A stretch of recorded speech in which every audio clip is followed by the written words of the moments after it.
3 ತಿಂಗಳು ಕಳೆದರೂ ಸರ್ಕಾರದಿಂದ ಸ್ಪಷ್ಟತೆ ಇಲ್ಲ. 3 ತಿಂಗಳ ಗೃಹಲಕ್ಷ್ಮಿ ಹಣ ಇನ್ನೂ ಖಾತೆಗೆ ಬಾರದೆ ಮಹಿಳೆಯರಿಗೆ ಕುಗ್ಗಿದ ಭರವಸೆ. 3 ತಿಂಗಳು ಕಳೆದರೂ ಸರ್ಕಾರದಿಂದ ಸ್ಪಷ್ಟತೆ ಇಲ್ಲ.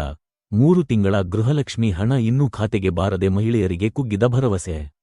ಈ ತಿಂಗಳ ಕೊನೆಯೊಳಗೆ ಬಾಕಿಯಿರುವ ಗೃಹಲಕ್ಷ್ಮಿ ಸ್ಕೀಮ್ ಹಣವನ್ನು ಪಾವತಿಸಲು ಸರ್ಕಾರ ತಯಾರಾಗಿದೆ ಎಂಬ ಮಾಹಿತಿ ಇದೀಗ ಲಭ್ಯವಾಗಿದೆ. ರಾಜ್ಯದ ಮಹಿಳೆಯರಲ್ಲಿ ನಿರೀಕ್ಷೆ ಜಾಸ್ತಿಯಾಗಿದ್ದರೂ ಈ ಯೋಜನೆಯ ವಿಳಂಬದಿಂದ ಗೊಂದಲ ಉಂಟಾಗಿದೆ. ಮೇ ತಿಂಗಳಲ್ಲಿ 3 ತಿಂಗಳ ಹಣವನ್ನು ಖಾತೆಗಳಿಗೆ ಜಮೆ ಮಾಡಲಾಗುವುದು ಎಂದು ಮಹಿಳಾ ಮತ್ತು ಮಕ್ಕಳ ಕಲ್ಯಾಣ ಸಚಿವೆ ಲಕ್ಷ್ಮೀ ಹೆಬ್ಬಾಳ್ಕರ್ ಉಡುಪಿಯ ಜಿಲ್ಲಾ ಕಚೇರಿಯಲ್ಲಿ ಸುದ್ದಿಗೋಷ್ಠಿಯಲ್ಲಿ ಹೇಳಿದರು.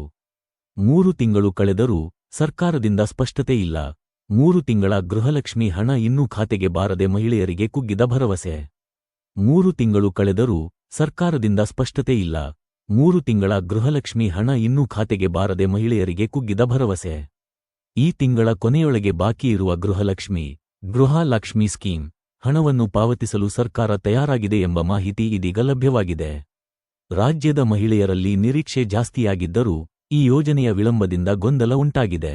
ಮೇ ತಿಂಗಳಲ್ಲಿ 3 ತಿಂಗಳ ಹಣವನ್ನು ಖಾತೆಗಳಿಗೆ ಜಮೆ ಮಾಡಲಾಗುವುದು ಎಂದು ಮಹಿಳಾ ಮತ್ತು ಮಕ್ಕಳ ಕಲ್ಯಾಣ ಸಚಿವೆ ಲಕ್ಷ್ಮೀ ಹೆಬ್ಬಾಳ್ಕರ್ ಉಡುಪಿಯ ಜಿಲ್ಲಾ ಕಚೇರಿಯಲ್ಲಿ ಸುದ್ದಿಗೋಷ್ಠಿಯಲ್ಲಿ ಹೇಳಿದರು. ಅವರ ಮಾತುಗಳಿಂದ ಮಹಿಳೆಯರಲ್ಲಿ ಕಿಂಚಿತ್ತು ಭರವಸೆ ಮೂಡಿದರೂ ರಾಜಕೀಯ ವ್ಯಕ್ತಿಗಳ ತರಾವರಿ ಹೇಳಿಕೆಗಳಿಂದ ಗೊಂದಲದಲ್ಲಿಯೇ ಇದ್ದಾರೆ.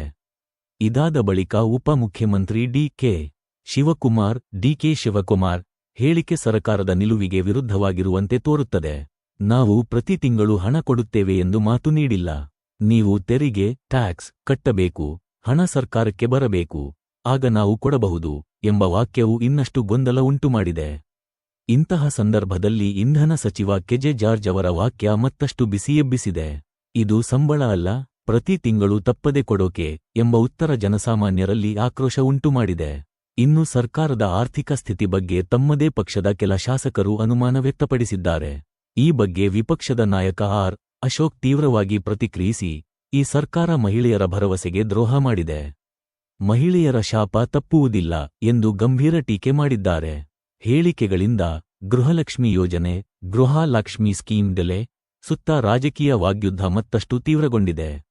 ಮಹಿಳೆಯರ ಮನಸ್ಸಿನಲ್ಲಿ ಸರ್ಕಾರದ ಮೇಲೆ ನಂಬಿಕೆ ಕುಗ್ಗುತ್ತಿರುವುದು ಸ್ಪಷ್ಟವಾಗಿದೆ.